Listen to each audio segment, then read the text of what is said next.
ভিডিওতে দেখতে পাচ্ছি নর্ডেম কলেজ। এই কলেজে আমি 2টি বছর পড়াশোনা করেছি। কত মধুর স্মৃতি রয়েছে, সুন্দর মুহূর্তের সময়গুলোর কথা এখন মনে পড়ে যাচ্ছে। সময় যে কত তাড়াতাড়ি চলে যায় তা এখন বুঝতে পারছি। মনে হচ্ছে এই তো সেদিন কলেজ থেকে পাশ করে বেরিয়েছি।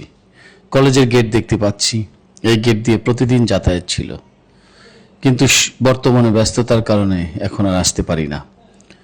ঢাকা থেকে খুলনা যাচ্ছি, যাবার পথে আবার প্রাণের জায়গা দেখতে পেয়ে ভালো লাগছে। আমরা ধলেশ্বরী টোল প্লাজার সামনে আসলাম। আমাদের গাড়ির সুপারভাইজার সাম্পান হোটেলের সামনে 20 মিনিট যাত্রা বিরতি প্রদান করলেন। এখানে সমস্ত খাবারের ব্যবস্থায় আছেন, কিন্তু খাবার অর্ডার করার পূর্বে অবশ্যই দাম জিজ্ঞাসা করে খাবেন, কারণ এই সব হোটেলে সাধারণত খাবারের দাম একটু বেশি থাকে। ফুলতলার কাছাকাছি আমরা সারি সারি গাছ সারিবদ্ধ হয়ে দাঁড়িয়ে আছে, মাথা উঁচু করে, মনে হচ্ছে আমাদের স্বাগত জানাবে। যশোর নওপাড়া ইম্পেরিয়াল হোটেল থেকে দূরে ভৈরব নদী দেখা যাচ্ছে। কি সুন্দর মনোরম বাতাস, প্রাণটা যেন জুড়িয়ে যাচ্ছে। অনেক দূরে জাহাজ দেখতে পাচ্ছি। এই জাহাজে করে কয়লা, সার এবং বিভিন্ন পণ্য নদীপথে আনা নেওয়া করা হয় স্বল্প খরচের জন্য। আজকে সকলকে শুভেচ্ছা জানাই। শুভ সকাল, 11টা বাজে, সকাল 11টা, এখনো দুপুর হয়নি। আজকে 23শে মার্চ 2026। আজকে সকালে আমি যশোর এসেছি এবং একটি সুন্দর ব্লগ যেন করতে পারি বা আপনাদের সাথে কিছু শেয়ার করতে পারি। আমরা যেখানে যাই সেখানে আপনাদেরকে নিয়ে যেতে পারি। তার জন্য প্রকৃতির কাছে আসলে আমাদের সকলেরই মন ভালো হয়ে যায়। নিরিবিলি পরিবেশ ভালো। শহরের সেই বাসের সেই শব্দ, হর্নের শব্দ, কোলাহল নেই, কিন্তু এই জায়গায় বারবার আসো, একই জায়গায়। যেমন আমি অনেকদিন পর আসলে আমার ভালো লাগতে পারে, নতুন কেউ আসলে, কিন্তু প্রতিদিন তোমার চেনা জায়গা, তো সেটা কেমন লাগে? তাও ভালোই লাগে। সে বলছে ভালো লাগে আমার বোন, এবং আমারও ভালো লাগে। বাঁশঝড়, তেঁতুল গাছ, বড় একটা রেন্ট্রি গাছ, এই জায়গায় আমরা ক্রিকেট খেলতাম। এখন সবাই ব্যস্ততায় সে বিভিন্ন জায়গায় ছুটাছুটি, কেউ শহরে, কেউ খুলনায়, কেউ যশোরে। এখন আর কাউকে খুঁজে পাই না, আসলে তাই একা একা ঘুরি। আমার সন্তানকে নিয়ে ঘুরি, আমার স্ত্রীকে নিয়ে ঘুরি, এখন আর তাদের পাই না। তো যাই হোক, অনেক কথা হলো। আপনারা এই চ্যানেলের সাথে থাকবেন, সাবস্ক্রাইব করবেন, আরো বলছি, অনুরোধ করছি। এবং আজকে আমরা আরো 2টো জায়গায় যাওয়ার পরিকল্পনা আছে। একটি জায়গা সেই 11 শিব মন্দির, যেখানে 11টা শিবের মন্দির আছে, সেটাও বেশি দূরে নয়। আপনাদের আমি সেখানে নিয়ে যাওয়ার চেষ্টা করব। তারপর রবীন্দ্রনাথ ঠাকুর, আমাদের বিশ্বকবি, তার শ্বশুর বাড়ি এই বেজের ডাঙ্গা, খুব কাছেই, ফুলতলার কাছাকাছি। আমরা সেখানে যাব এবং সেখানে গিয়ে আপনাদের সেই দেখাবো সেই আমাদের বিশ্বকবি রবীন্দ্রনাথ ঠাকুরের সেই শ্বশুর বাড়ি, সেই মৃণালিনী দেবী তার স্ত্রীর নাম, তার বাড়ি। এবং সেখানে গিয়ে আপনাদের আগের অবস্থান আর এখন অবস্থান অনেক তফাৎ হয়েছে, আমি শুনেছি। আগে তেমন জায়গাটা মানে অনুন্নতর মতোই ছিল, কিন্তু এখন অনেক চেঞ্জ হয়েছে। প্রত্নতত্ত্ব বিভাগ অনেক কাজ হাতে নিয়েছে এবং সুন্দর হয়েছে। আমি শুনেছি সেই জায়গাটা আপনারা নিয়ে যাব, এবং তারপর আমি হয়তো আজকেই ঢাকা ফিরে যাব। সমস্ত কিছু এই ব্লগে থাকবে, আপনি আমাদের পাশে থাকেন, সঙ্গে থাকেন। ধন্যবাদ সকলকে। নির্জন রাস্তায় রাত 11টা-12টার কাছাকাছি আমরা ভ্যান ভ্রমণ করছি। দারুণ অনুভূতি, শীত নাই, হালকা বাতাস, ঠান্ডা ঠান্ডা লাগছে। গভীর শীতের রাতে হলে আরো মজা পাইতাম, অনেক শীত থাকতো, কিন্তু এখন ভালোই লাগছে। নির্জন রাস্তা, মাঝে মাঝে হুন্ডা আসছে, সাইকেল আসছে, ভ্যান আসছে। গভীর রাত, এই অন্ধকারের ভিতর দিয়ে আমরা যাচ্ছি, চলছি। সুন্দর চারিদিকে দেখেন, অন্ধকার, ট্রাভেল করতে অনেক মজা লাগে। সেই দক্ষিণা বাতাস এত সুন্দর লাগছে। আপনারা ঘোরেন, মজা পাবেন, বিভিন্ন জায়গায় যান, জীবনটাকে উপভোগ করুন। ধন্যবাদ।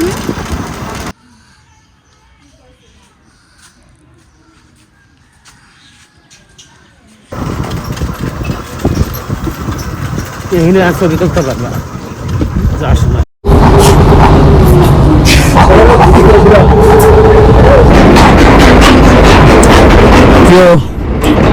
ভাই দেখেন, ভৈরব নদী ঝড় চলছে, ভাটা চলছে। এখন আমরা যাব ওই পারে 11 শিব মন্দিরে।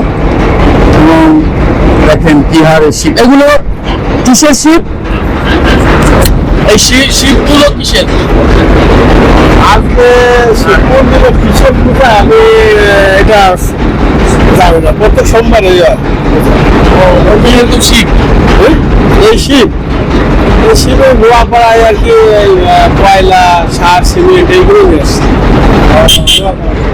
নোয়াপাড়া সেই ঘাট, এখানে বেশিরভাগ কয়লা, সার, সিমেন্ট এগুলো নিয়ে আসা হয়। দেখেন সারি সারি শিপ আপনারা দেখতে পাবেন।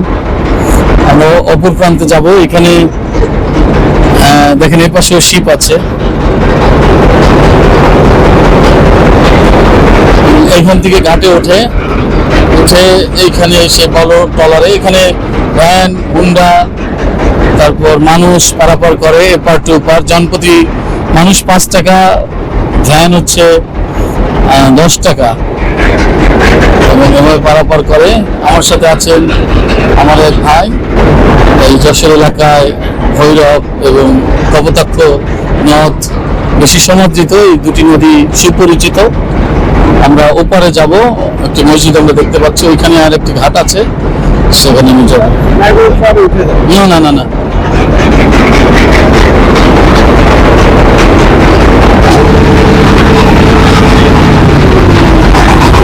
এই দুইজন নিয়ে যাবেন।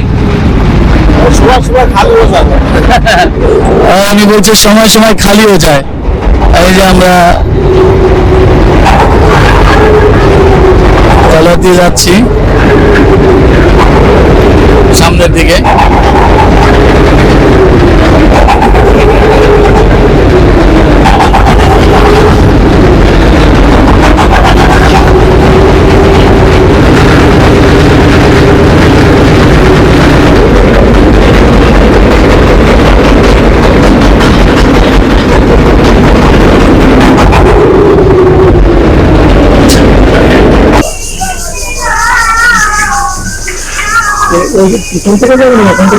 হ্যাঁ, আমরা এখান থেকে একটু যাই, দেখি।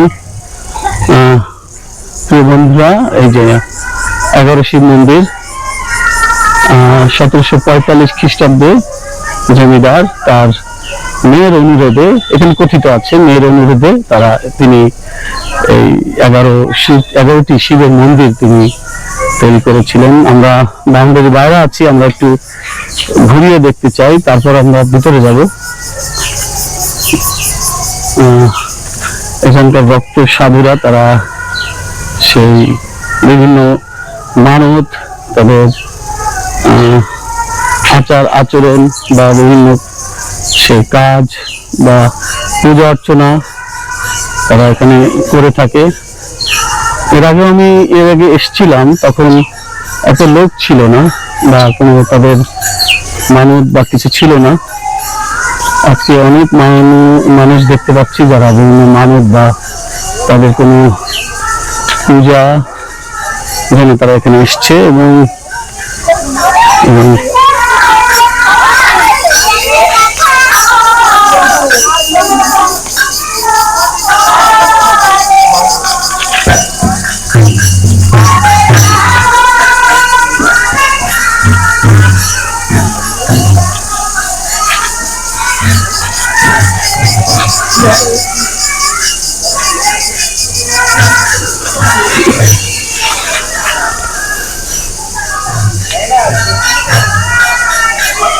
এই গ্রামের নাম হচ্ছে অভয়া।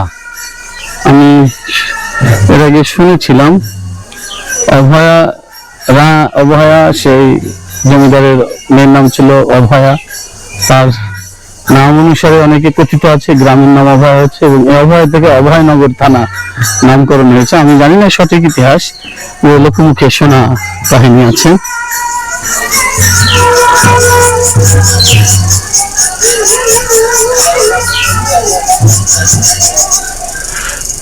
সুন্দর ভিউ আমরা দেখি, বাইরে আমরা যে দেখি পানের বরজ, এখানে পানের বরজ দেখতে পাবেন, গাছ গাছালি প্রকৃতি।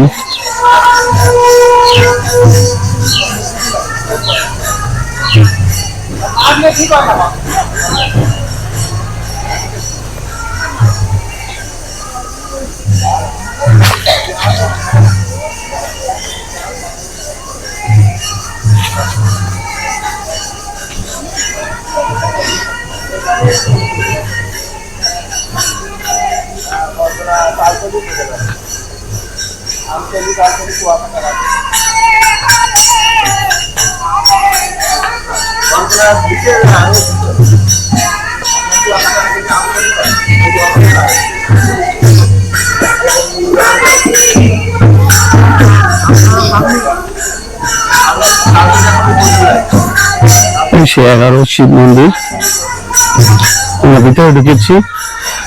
এখানে কিছু সতর্ক বা কিছু বিজ্ঞপ্তি আছে, আমরা দেখি দেখতে পাচ্ছেন আপনারা, কোনো ব্যক্তি পুরাকৃতি কোনো রকম ধ্বংস বা অনিষ্ট সাধন করলে বা এর কোনো বিকৃতি বা অঙ্গচ্ছেদ ঘটলে বা এর কোনো অংশের উপর কিছু লিখলে বা খোদাই করলে বা কোনো চিহ্ন দাগ কাটলে 1948 সালের 14 নং পুরাকৃতি আইনের 19 ধারার অধীনে তিনি সর্বাধিক 1 বছর পর্যন্ত জেল বা জরিমানা বদলে বন্দী হবেন। অনেক ভক্ত সন্তান তারা এসেছেন 11 শিব মন্দিরে।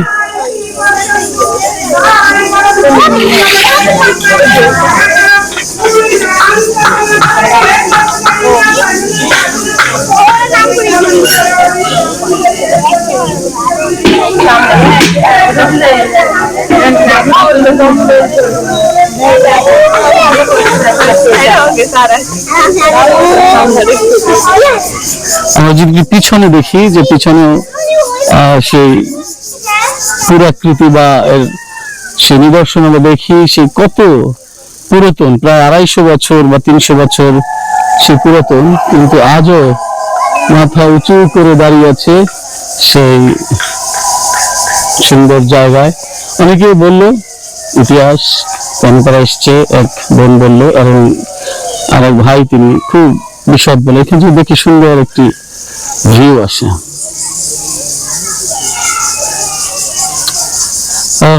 তাহলে আপনারা দেখলেন যে সেই 11 শিব মন্দির আমরা কাছে ঘুরতে এসেছি। আপনাদের কেমন লাগলো আপনারা কমেন্টস বক্সে জানাবেন, এবং আরো কোন কোন জায়গা আপনাদের যেতে ইচ্ছা করে, ঘুরতে মন চায়, আপনারা কমেন্টস বক্সে জানাবেন।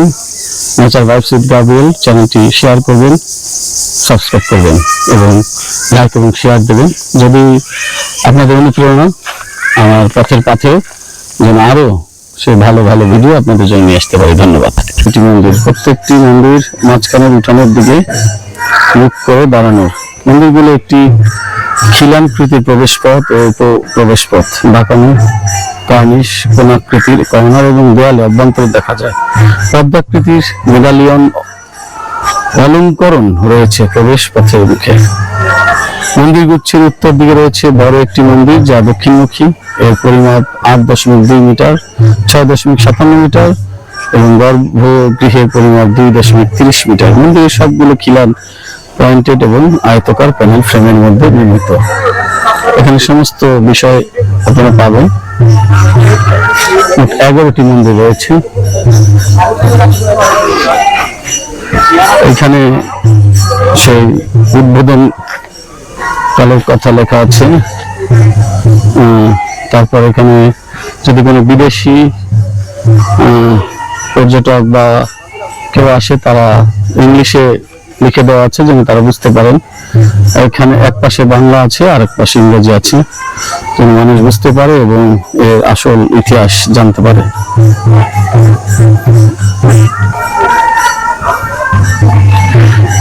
এক্সকিউজ মি দাদা, এটা একটু কথা বলি। সেই কি মানে আজকে কি অনুষ্ঠান হচ্ছে যদি সেটা আমি জানি না, আমি দূর থেকে আসছি, মিলিয়ার পুত্র থেকে রিলেশন সেটা দেখতে আর কি। ওই দেশের থেকে আসছে। ইতিহাস আসলে খুব বেশ পুরনো ইতিহাস। যশোরে যারা ছিল প্রভাবিত, তার বংশধর ছিল নীলকণ্ঠ মণি, রাইট। তার মেয়ে অভয়া, তার এখানে বিয়ে হয় মেয়েদের। এখানে তো জমিদার ছিল, তার ছেলে ছিল নীলাম্ব, তার সাথে বিয়ে হয়। এক সময় অভয়া বিধবা হয় এবং সে বিধবা হওয়ার পরে সে তার বাবার কাছে আবদার করে যে সেই সময় তো মানে বিবাহ কোনো প্রচলন হয়নি আর কি। তারপর সে আবদার করে সে এই মানে পূজা অর্চনায় থাকতে চায়। সেক্ষেত্রে তার বাবা তাকে যশোরে একটা মন্দির নির্মাণ করে দেয়, শিব মন্দির আর কি। এবং সে তাতে খুশি ছিল না, সে চাইছিল তার এই স্বামী গৃহে মন্দির চাইছিল আর কি।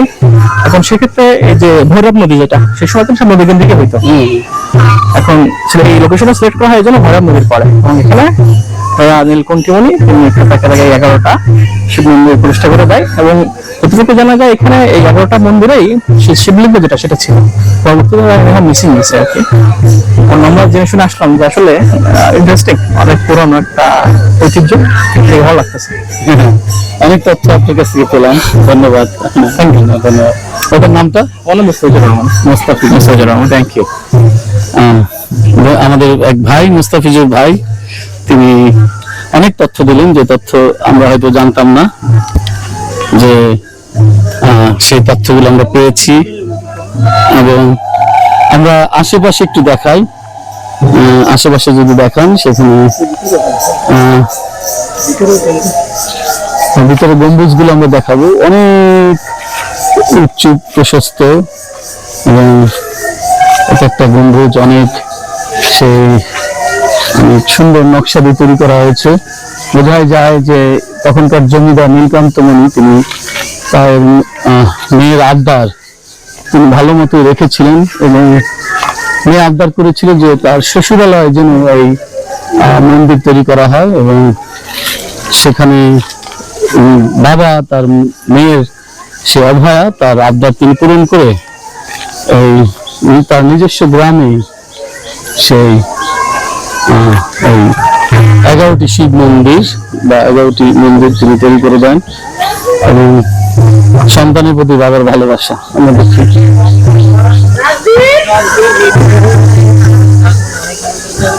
একটু যদি কিছু বলতেন, আজকে কি কি অনুষ্ঠান চলছে, পূজা অর্চনা? এটা তো 11 শিব মন্দির। আজকে তো সোমবার, চৈত্র মাসের সোমবার গুলো আমাদের মধ্যে উল্লেখযোগ্য থাকে, মানে সোমবারে বাবার মাথায় জল দেওয়া, সেই হিসাবে আমরা আজকে আসছি। এখানে অনুষ্ঠান হচ্ছে দেখছি। আর শিব ঠাকুর মহাদেবটা আমাদের জন্য একটা মানে আমাদের তিনটা মানে ব্রহ্মা বিষ্ণু মহেশ্বর, তার মধ্যে আর কি মহেশ্বর মানে শিব। শিব ঠাকুরের পূজা অর্চনা আমরা সবসময় একটু উল্লেখযোগ্য আগে করি, সেই হিসাবে সোমবারে আমরা আসছি এখানে ঘুরতে।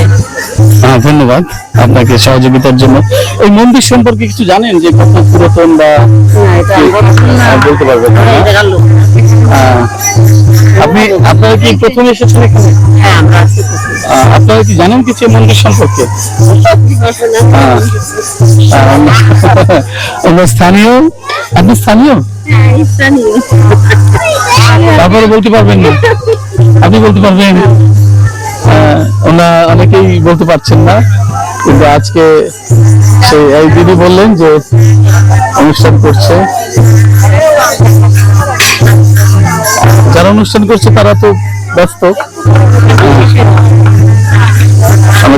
নদীর কাছে আসলে আমাদের সবার মন এমন গাছের মতো দোল খায়, প্রকৃতির সাথে সবার নাচতে ইচ্ছা করে। আমরা যাচ্ছি বিশ্বকবি রবীন্দ্রনাথ ঠাকুরের শ্বশুর বাড়ি। রাস্তার দুধারে ধানের ক্ষেত, চারিদিকে সবুজের ছড়াছড়ি। গ্রাম বলতে যা বোঝায় তার সবটুকু এখানে বিদ্যমান। যাবার পথে অনেকে মিলে মাছ ধরছে। আমার মনে হচ্ছিল আমি ভ্যান থেকে নেমে তাদের সাথে মাছ ধরতে নেমে পড়ি। যাক, মাছ ধরতে না নেমে আমরা বিশ্বকবি রবীন্দ্রনাথ ঠাকুরের শ্বশুর বাড়ির দিকে যাচ্ছিলাম এবং সাথে সাথে প্রকৃতির সৌন্দর্য উপভোগ করতেছিলাম। আমাদের বিশ্ববিখ্যাত কবি বিশ্বকবি রবীন্দ্রনাথ ঠাকুরের শ্বশুরালয় এখানে দেখতে পাই আমরা। বিদেশি কোনো পর্যটক যদি আসে তারা বিস্তারিত জানতে পারবেন। এখানে সবকিছু লিখিত আছে। Father in law house of world famous poet Rabindranath Tagore. এবং এখানে বাংলায় আছে যদি আমাদের জন্য যারা আমরা বাঙালি বা এই অঞ্চলের বা লোকাল পার্সন, লোকাল ব্যক্তি, তারা এখান থেকে তথ্য নিতে পারবেন। দক্ষিণডিহি রায়বাড়ি বিশ্বকবি রবীন্দ্রনাথ ঠাকুরের শ্বশুর বাড়ি নামে পরিচিত। রবীন্দ্রনাথ ঠাকুর 9 ডিসেম্বর 1883 সালে 22 বছর 7 মাস বয়সে বেনি মাধব রায়চৌধুরীর কন্যা ভবতারিণীকে বিয়ে করেন। বিয়ের পর ঠাকুর পরিবারে প্রথম অনুযায়ী ভবতারিণীর নাম বদলে মৃণালিনী দেবী রাখা হয়।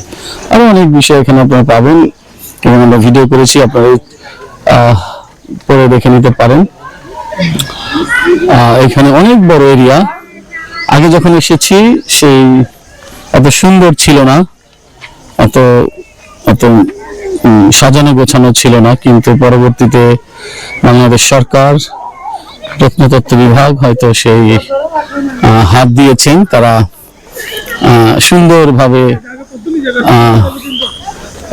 সাজিয়েছে, নতুন নতুন গাছ লাগিয়েছে, ফুল গাছ, এবং আমরা বিভিন্ন গাছ দেখতে পাই।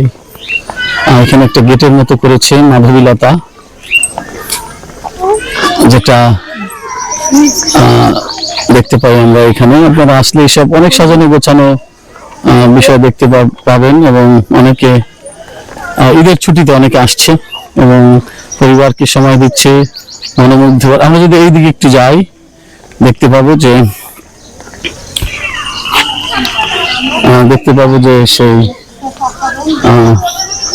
সুন্দর পরিবেশ, মানুষ শিশুদের মতো খেলছে। আমরা দেখি এই যে সেই বাড়ি, যে বাড়িটি রবীন্দ্রনাথ ঠাকুর, আমাদের বিশ্বকবি রবীন্দ্রনাথ ঠাকুর, তিনি তার শ্বশুরালয়। এবং এখানে ভিতরে অনেক ছবি আছে যেখানে সেই ভগ্নাবশেষ বা পূর্বের সেই বাড়িটি দেখতে পাওয়া যায়, পূর্বে কেমন ছিল। এবং ভিতরে অনেক সেই ছবি আছে যেখানে বিশ্বকবি রবীন্দ্রনাথ ঠাকুর তিনি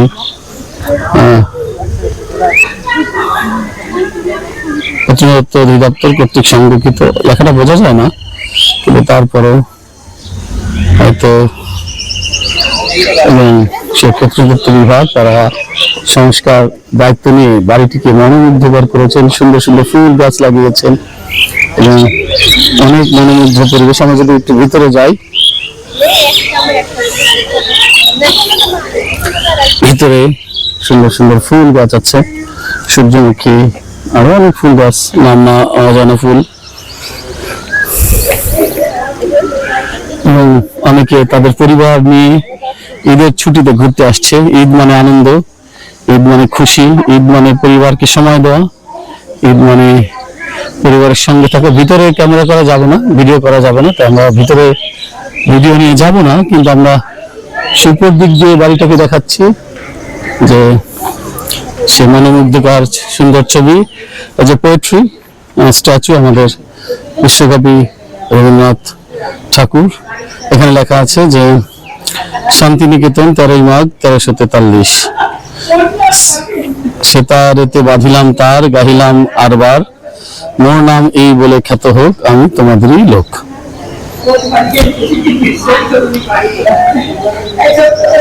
অপর প্রান্তে আমরা দেখতে পাই আমাদের তার স্ত্রীর ছবি আছে এবং সুন্দর গাছ। এই সেই বাড়িটি যেখানে আমাদের কবি, সেই কবিগুরু রবীন্দ্রনাথ ঠাকুর তিনি হেঁটে বেরিয়েছেন। এখানে অনেক কবিতা তিনি লিখেছেন এবং অনেক স্মৃতি তার আছে। তিনি বিশ্ববরেণ্য, বিশ্বনন্দিত, তিনি সকলের, তিনি এপার বাংলার ওপার বাংলার, তিনি সকলের, তিনি সেই বিশ্বকবি রবীন্দ্রনাথ ঠাকুর। তার পদাচরণায় এই জায়গা, সেই পদাচরণের কারণে এই জায়গা আজকে সে বিশ্ববিখ্যাত। আমরা বারবার ছুটে আসি। আমি এই পর্যন্ত এখানে 4 বার এসেছি এবং এর আগে হয়তো ব্লগিং করিনি, কিন্তু এর পিছনে সেই হাঁটার জায়গা আছে, আরো অনেক জায়গা আছে। দেখেন সেই মানুষ সময় কাটাতে পারে, হয়তো স্টাফরা তারা পিছনে থাকে যারা এখানে রক্ষণাবেক্ষণের দায়িত্বে আছেন। সুন্দর সুন্দর গাছ আছে, সুন্দর সুন্দর ছোট ছোট গাছ লাগিয়েছে, যা সেই ভিজিটর বা যারা সেই দেখতে আসেন এই জায়গাটা তারা অনেক ভালো লাগবে এই সমস্ত বিষয়কে নিয়ে। আমরা ভিতরে যাব না। আমি এর আগে যখন এসেছিলাম তখন এই ট্রি হাউস এটা ছিল না।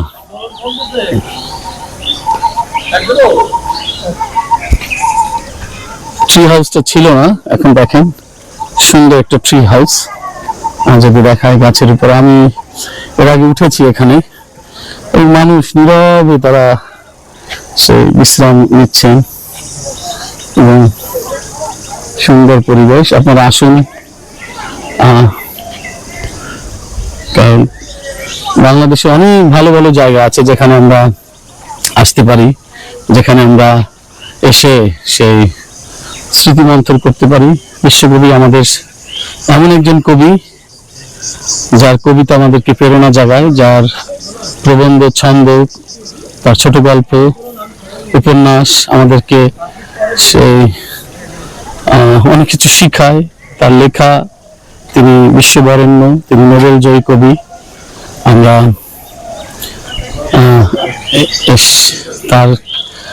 তার এই শ্বশুরবাড়ি এসে তার পায়ের ছোঁয়া অনুভব করি, মনে হয় তিনি হেঁটে বেড়াচ্ছেন, আনাচে কানাচে হেঁটে বেড়াচ্ছেন। জায়গাটা তেমন বেশি বড় নয়, ছোট হলেও আমরা একটু দেখাই। সেই শরণার্থী তারা আসছেন, মানে যারা ভিজিটর তারা আসছেন এবং তারা এই বাড়ি সেই দেখছেন, ঘুরে বেড়াচ্ছেন। আপনি যদি এখানে আসেন, আপনার সেই সোমবার অর্ধ বেলা, তারপর আজকে ঈদের জন্য সেই আজকে বিকেল বেলাও খোলা আছে। আমরা প্রথমে ভেবেছিলাম হয়তো আজকে গিয়ে আমরা দেখতে পারবো না, কিন্তু ঈদের কারণে সেই খোলা রাখা হয়েছে। এখানে যদি আপনি ভিতরে গিয়ে ছবি তুলতে চান ক্যামেরা দিয়ে, তাহলে খুলনা গিয়ে বা পরিবিভাগ যারা মহল রয়েছে তাদের কাছ থেকে অনুমতি নিতে হবে। আপনি ভিতরে ছবি তুলতে পারবেন কিন্তু ভিডিও করতে পারবেন না। তো অনেকে আসছে পরিবার নিয়ে, সুন্দর। আমি একটু ওপাশে যাই, ওপাশে গিয়ে আমরা দেখি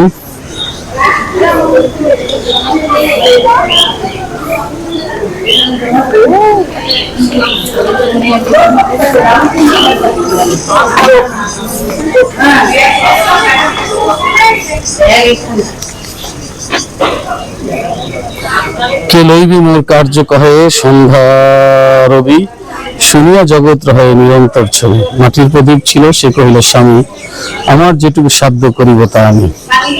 কণিকা 1306 অগ্রহায়ণ। দক্ষিণ দিঘি রবীন্দ্র কমপ্লেক্স, ফুলতলা, খুলনা। শুভ উদ্বোধন জনাব কাজী রিয়াজুল হক। এখানে আমরা দেখি বাড়িটির বিষয়। সুন্দর রং করা হয়েছে মানুষের জন্য। এই জায়গাটা বাহিরের অংশ, আমরা সেই দেখছি সুন্দর সুন্দর ফুল গাছ এবং সবকিছু মনোমুগ্ধকর। সেই টুরিস্ট যারা তারা লোকাল টুরিস্ট বা ঢাকা থেকে অনেকে আসে, বিভিন্ন অঞ্চল থেকে, জেলা থেকে এসে তারা সেই রবীন্দ্রনাথ আমাদের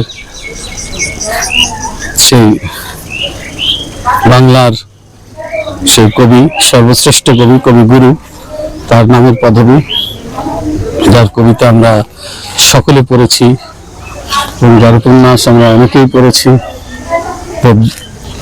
এবং সেই শেষের কবিতা, এই উপন্যাস সবারই ভালো লাগে। নাম অনেক আছে তার, কবিতার শেষ বা বইয়ের শেষ নেই। বলা হয় তিনি এমন জায়গা নেই যে তিনি লেখেননি, এমন জায়গা তার, এমন কোনো জায়গা তার পদচারণা বাকি নেই যে তিনি লেখেননি। তাহলে আমরা প্রিয় ভিউয়ার্স আমরা চলে যাব, কারণ আমরা বাহিরে আর ভিতরে শুট করা যাবে না। আমাদের পূর্বে আমরা এসেছি, তাই